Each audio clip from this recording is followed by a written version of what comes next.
മോദിയുടെ പേരിലുള്ള വെബ് സീരീസിന്റെ സംപ്രേഷണം അവസാനിപ്പിക്കണമെന്ന നിർദ്ദേശം ഇതുവരെ ഈറോസ് നൗ സംപ്രേഷണം ചെയ്തുകൊണ്ടിരുന്ന 5 എപ്പിസോഡുകളും പിൻവലിക്കണമെന്നും തുടർന്നുള്ള എപ്പിസോഡുകളുടെ സംപ്രേഷണം താൽക്കാലികമായി നിർത്തിവെക്കണം എന്നാണ് തിരഞ്ഞെടുപ്പ് കമ്മീഷൻ ഈറോസ് മേധാവികൾക്ക് കത്തയച്ചിരിക്കുന്നത്. പ്രധാനമന്ത്രി നരേന്ദ്രമോദിയുടെ ജീവിതകഥ പറയുന്ന വെബ് സീരീസാണ് ഇപ്പോൾ നിർത്തിവെക്കാൻ കേന്ദ്ര തിരഞ്ഞെടുപ്പ് കമ്മീഷൻ ഉത്തരവിട്ടിരിക്കുന്നത്. ഈറോസ് നൗവിൽ സംപ്രേഷണം ചെയ്തു വരുന്ന Modi journal of A common man എന്ന വെബ് സീരീസിനെ തടഞ്ഞു വയ്ക്കാനാണ് തിരഞ്ഞെടുപ്പ് കമ്മീഷൻ ഇപ്പോൾ ആവശ്യപ്പെട്ടിരിക്കുന്നത്.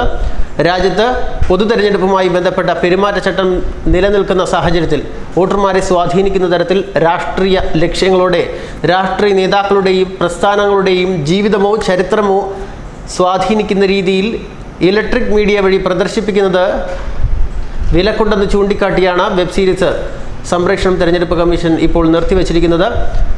പുറത്തു വന്ന ട്രെയിലർ പരിശോധിച്ചാൽ മോദിയുടെ രാഷ്ട്രീയ ജീവിതമാണ് വെബ് സീരീസിന്റെ പ്രതിപാദ്യ വിഷയമെന്ന് ബോധ്യപ്പെട്ടതായും ഈ സാഹചര്യത്തിൽ ഇതുവരെ ഈറോസ് നൗ സംപ്രേഷണം ചെയ്ത കഴിഞ്ഞ 5 എപ്പിസോഡുകളും പിൻവലിക്കണമെന്നും തുടർന്നുള്ള എപ്പിസോഡുകളുടെ സംപ്രേഷണം താൽക്കാലികമായി നിർത്തിവെക്കണം എന്നും തിരഞ്ഞെടുപ്പ് കമ്മീഷൻ ഈറോസ് നൗ മേധാവിക്ക് അയച്ച നോട്ടീസിൽ വ്യക്തമാക്കുന്നു.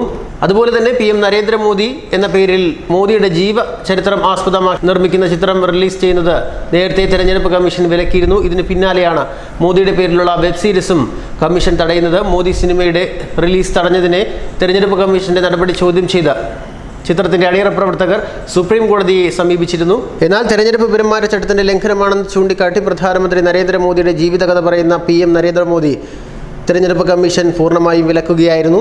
തിരഞ്ഞെടുപ്പ് പ്രക്രിയ പൂർത്തിയാകുന്നതുവരെയാണ് ചിത്രത്തെ കമ്മീഷൻ വിലക്കിയിരിക്കുന്നത്. ഇതിനെതിരെ നിർമ്മാതാക്കൾ കോടതിയെ സമീപിച്ചെങ്കിലും നേട്ടം ഉണ്ടായില്ല. തിരഞ്ഞെടുപ്പ് കമ്മീഷന്റെ നടപടി ആവിഷ്കാര സ്വാതന്ത്ര്യത്തിനെതിരാണെന്നും ചിത്രത്തിന് ഉടൻ പ്രദർശനാനുമതി നൽകണമെന്നും ഹർജിയിൽ അവർ ആവശ്യപ്പെട്ടിരുന്നു. ചീഫ് ജസ്റ്റിസ് രഞ്ജൻ ഗൊഗോയ് അധ്യക്ഷനായ ബെഞ്ചാണ് ഹർജി പരിഗണിച്ചത്. ഏപ്രിൽ 11-നായിരുന്നു ചിത്രം റിലീസ് ചെയ്യാൻ നേരത്തെ തീരുമാനിച്ചിരുന്നത്. എന്നാൽ ഇതുവരെയും ചിത്രം റിലീസ് ചെയ്തിട്ടില്ല. നേരത്തെ ചിത്രത്തിൻ്റെ റിലീസിനെതിരെ സമർപ്പിച്ച ഹർജിയിൽ പെരുമാറ്റച്ചട്ട ലംഘനം ഉണ്ടോ എന്ന് പരിശോധിക്കേണ്ടത് തിരഞ്ഞെടുപ്പ് കമ്മീഷനാണെന്ന് സുപ്രീം കോടതി വ്യക്തമാക്കിയിരുന്നു. ഈ സാഹചര്യത്തിൽ PM മോദിക്കും പ്രദർശനാനുമതി ഇല്ല എന്നുള്ള വിവരമാണ് പുറത്തു വരുന്നത്. ഇതിനിടെയാണ് നരേന്ദ്രമോദിയുടെ വെബ് സീരീസും പ്രദർശനം നിർത്തിവച്ചിരിക്കുന്നത്. വെബ് സീരീസിൻ്റെ 5 എപ്പിസോഡുകൾ നേരത്തെ തന്നെ പുറത്തു വന്നിരുന്നുവെങ്കിലും അവയെല്ലാം നീക്കം ചെയ്യണം എന്നാണ് തെരഞ്ഞെടുപ്പ് കമ്മീഷന്റെ നിർദ്ദേശം. മാത്രമല്ല ഇനിയൊന്നും തെരഞ്ഞെടുപ്പ് തീരുന്നതുവരെ പ്രദർശിപ്പിക്കാൻ പാടില്ല എന്ന കർശന നിർദ്ദേശവും നൽകിയിട്ടുണ്ട്. എന്തായാലും ഈറോസ് നൗ ആണ് ഈ വെബ് സീരീസ് പ്രദർശനം ചെയ്തുകൊണ്ട് തെരഞ്ഞെടുപ്പ് കമ്മീഷൻ അവർക്ക് അയച്ച നോട്ടീസിലാണ് ഇക്കാര്യം വ്യക്തമാക്കുന്നത്. ന്യൂസ് ഡെസ്ക് മലയാളി വാർത്ത.